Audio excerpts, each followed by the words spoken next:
بسم اللہ الرحمن الرحیم۔ محترم ناظرین، السلام علیکم ورحمۃ اللہ وبرکاتہ۔ ناظرین، امید ہے آپ خیریت سے ہوں گے۔ ہماری دعا ہے اللہ آپ کو خوش رکھے، صحت والی، عافیت والی، خوشی والی زندگی نصیب فرمائے۔ تو ناظرین، پیش خدمت ہے بہت ہی آسان سادہ سا گھریلو نسخہ خارش کے لیے، الرجی کے لیے، چہرے پہ دانے ہوں، گرمی دانے، چھائیاں ہوں، خشک خارش ہو، کھجلی ہو، دانے ہوں، پھوڑے پھنسی ہو، ہر قسم کی الرجی کے لیے یہ نسخہ بے حد کارآمد اور قیمتی نسخہ ہے۔ تو اس کی تیاری کا طریقہ بھی میں آپ کو بتاؤں گا اور طریقہ استعمال بھی۔ آخر تک ویڈیو کو دیکھیں۔ تو یہ آپ نے ناظرین لے لینے ہیں انار کے چھلکے۔ یہ انار کے چھلکے ہیں، کوشش کریں سرخ انار ہو، پکا ہوا بہترین، اس کے چھلکے لے لیں۔ اتنی مقدار میں آپ نے 3-4 چھلکے درمیانے سائز کے آپ نے لے لینے ہیں۔ ان کو آپ نے 50 گرام سرسوں کا تیل، 50 گرام سرسوں کا تیل لے لیں یا 100 گرام لے لیں۔ جتنا زیادہ آپ بنانا چاہتے ہیں پھر اتنے ہی زیادہ آپ کو انار کے چھلکے بھی ڈالنے پڑیں گے۔ یہ 50 گرام کے تیل کے لیے میں نے چھلکے لیے ہیں۔ اگر آپ 100 گرام لیتے ہیں تو ان کو تھوڑا سا زیادہ کر لیں، ڈبل کر لیں۔ تو 50 گرام سرسوں کے تیل میں ان کو چھوٹا چھوٹا آپ نے اس طرح ٹکڑے بنا کے ڈالنا ہے۔ کسی برتن میں، دیگچی میں، کسی بھی برتن میں آپ رکھ کے اس تیل کو آگ پہ رکھ کے اس کے اندر یہ انار کے چھلکے آپ ڈال دیں۔ ان کو اچھی طرح آپ نے گرم ہونے دینا ہے، پکنے دینا ہے تیل میں، سرسوں کے تیل میں۔ جب یہ براؤن، ان کے اندر کی سائڈ براؤن ہونا شروع ہو جائے تو آپ تیل کو اتار لیں۔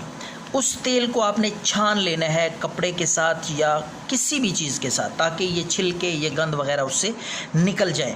وہ صاف اور خالص گرم تیل آپ نے لے کر اس میں کیا کرنا ہے، یہ ہے ہمارے پاس نیم کے پتوں کا پاؤڈر ہے۔ یہ نیم کے پتوں کا پاؤڈر ہے، آپ کو نظر آ رہا ہے، ہم نے پیسا ہوا ہے باریک، اس کو صفوف بنایا ہوا ہے گرینڈ کر کے۔ تو اس 50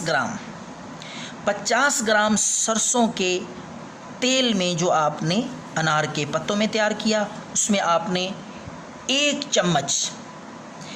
چمچ آپ نے صرف یہ جو ہے نیم کے پتوں کا صفوف، یہ آپ نے ڈال کے اچھی طرح حل کر لینا ہے، اچھی طرح مکس کر لیں۔ اب میں آپ کو اس کو استعمال کا طریقہ بتاتا ہوں کہ کس طریقے سے کس وقت آپ نے استعمال کرنا ہے۔ تو ناظرین، اگر آپ کو چہرے پہ دانے ہیں، گرمی دانے ہیں، تو چھائیاں ہیں، تو آپ نے رات کو اچھے سے صابن کے ساتھ منہ دھو کر اس کو خشک کر کے آپ نے انگلی کے ساتھ یہ تیل اور یہ نیم کے پتوں کا جو آپ نے ملا کے مکس کر کے تیار کیا ہے نسخہ، یہ آہستہ آہستہ آپ نے لگانا ہے۔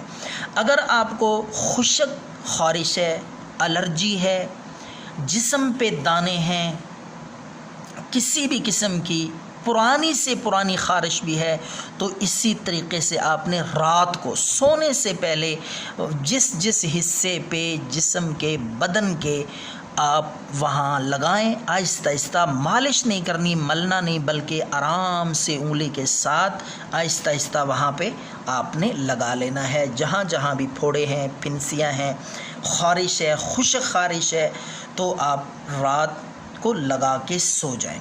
صبح اٹھ کے آپ اچھی طرح کسی بہترین قیمتی صابن سے آپ نہا لیں، یا وہ حصہ جس پہ آپ نے تیل لگایا ہے، یہ دوائی، یہ نسخہ لگایا ہے، وہ دھو لیں۔ انشاءاللہ 7 دن یہ عمل جاری رکھیں، خود بنا کے، خود تیار کر کے گھر پہ آسانی سے انشاءاللہ یہ آپ کر سکیں گے۔ تو 7 دن استعمال کریں، اللہ کے فضل سے انشاءاللہ ہر قسم کی الرجی، خارش، دانے، پھنسیاں، چھائیاں مکمل طور پہ ٹھیک ہو جائیں گی، آفاقہ ہوگا۔ دعاؤں میں یاد رکھیں۔ اللہ حافظ۔